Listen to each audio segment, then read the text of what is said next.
السلام علیکم، کیسے ہیں آپ؟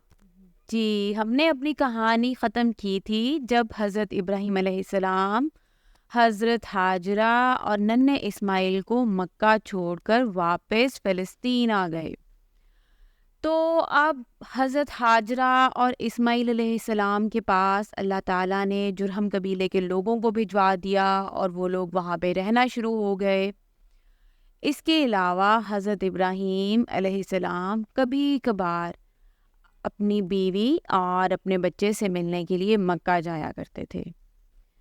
تو ابراہیم علیہ السلام جو تھے نا، وہ اللہ تعالیٰ کے بڑے ہی پیارے نبی تھے، اور اللہ تعالیٰ جو بھی انہیں حکم دیتے تھے نا، جو بھی کرنے کے لیے کہتے تھے، وہ کبھی بھی اس پہ سوال نہیں کرتے تھے کہ کیوں، کس لیے۔ بس وہ کہتے تھے میرے اللہ نے کہا ہے، میں نے کرنا ہے، میرے اللہ نے مجھے یہ حکم دیا ہے، میں نے کرنا ہے۔ تو اسی طرح ایک دفعہ کیا ہوتا ہے کہ ابراہیم علیہ السلام حضرت ہاجرہ اور ننھے اسماعیل، جو کہ اب بڑے ہو گئے تھے، چلنا پھرنا شروع ہو گئے تھے، ان سے ملنے کے لیے مکہ آئے ہوئے تھے۔ تو اب وہ کیا دیکھتے ہیں خواب میں؟ آپ کو پتہ ہے کہ نبیوں کو اللہ تعالیٰ جو ہے وہ کس طرح سے پیغام پہنچاتے تھے اپنا۔ حضرت جبرائیل علیہ السلام جو ہیں وہ وحی لے کے آتے تھے، اللہ تعالیٰ کا میسیج ان کے پاس لے کے آتے تھے، یا پھر کبھی کبھار اللہ تعالیٰ انہیں خواب میں کچھ باتیں بتا دیتے تھے، تو وہ بھی اللہ ہی کی طرف سے ہوتی تھی۔ اس کو بھی ہم کیا کہتے ہیں؟ وحی۔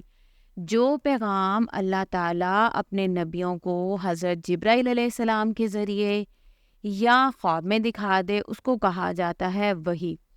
تو اسی طرح سے اللہ تعالیٰ نے حضرت ابراہیم علیہ السلام کو خواب میں وحی کی کہ آپ اپنے لخت جگر کو، یعنی اسماعیل علیہ السلام کو میرے لیے قربان کر دیں۔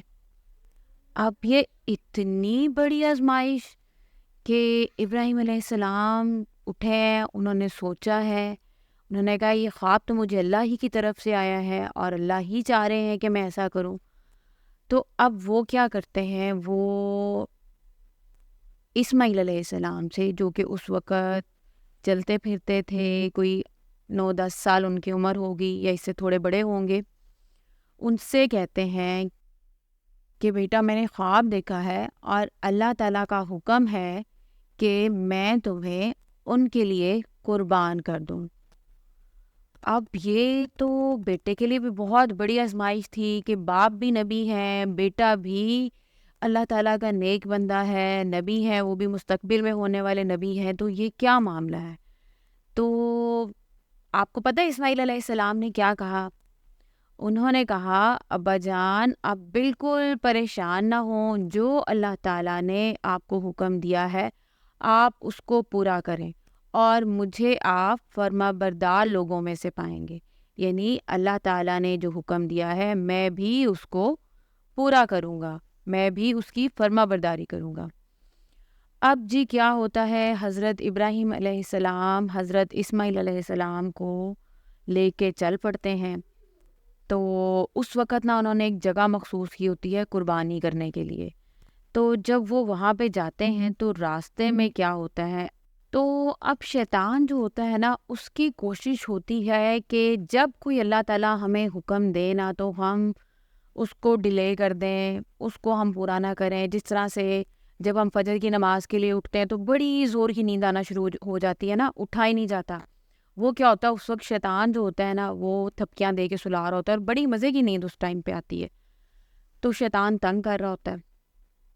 اب نا جب حضرت ابراہیم علیہ السلام حضرت اسماعیل علیہ السلام کو لے کے جا رہے، تو شیطان نے آ کے نا حضرت ابراہیم علیہ السلام کو کہا کہ یہ کیا کرنے جا رہے ہو؟ تو ابراہیم علیہ السلام نے اس کی بات پہ دھیان ہی نہیں دیا اور پتھر اٹھا کے شیطان کو مارا۔ اچھا تھوڑا آگے جاتے ہیں، پھر کیا ہوتا ہے کہ پھر شیطان آ جاتا ہے، پھر اسی طرح سے تنگ کرنے لگتا ہے، تو حضرت ابراہیم علیہ السلام پھر ایک پتھر اٹھا کے اس شیطان کو مارتے ہیں۔ پھر جو آگے جاتے ہیں، تیسری دفعہ پھر شیطان آتا ہے، ابراہیم علیہ السلام پھر اس کو پتھر مارتے ہیں اور اس کو بھگا دیتے ہیں وہاں سے۔ اب کیا ہوتا ہے کہ جہاں پہ ابراہیم علیہ السلام نے قربانی کرنی ہوتی ہے نا، وہاں پہ وہ حضرت اسماعیل علیہ السلام کو لے کے پہنچ جاتے ہیں، آپ کو لٹاتے ہیں، اور آپ کو پتہ ہے اسماعیل علیہ السلام اپنے بابا سے کیا کہتے ہیں؟ وہ کہتے ہیں ابا جان آپ ایسے کریں کہ آپ میری آنکھوں پہ ایک پٹی باندھ دیں اور اپنی آنکھوں پہ بھی ایک پٹی باندھ لیں، تاکہ آپ کا دل جو ہے نا کمزور نہ پڑے، آپ کو اس چیز کا میری محبت آڑے نہ آ جائے اللہ تعالیٰ کی حکم کے سامنے نا۔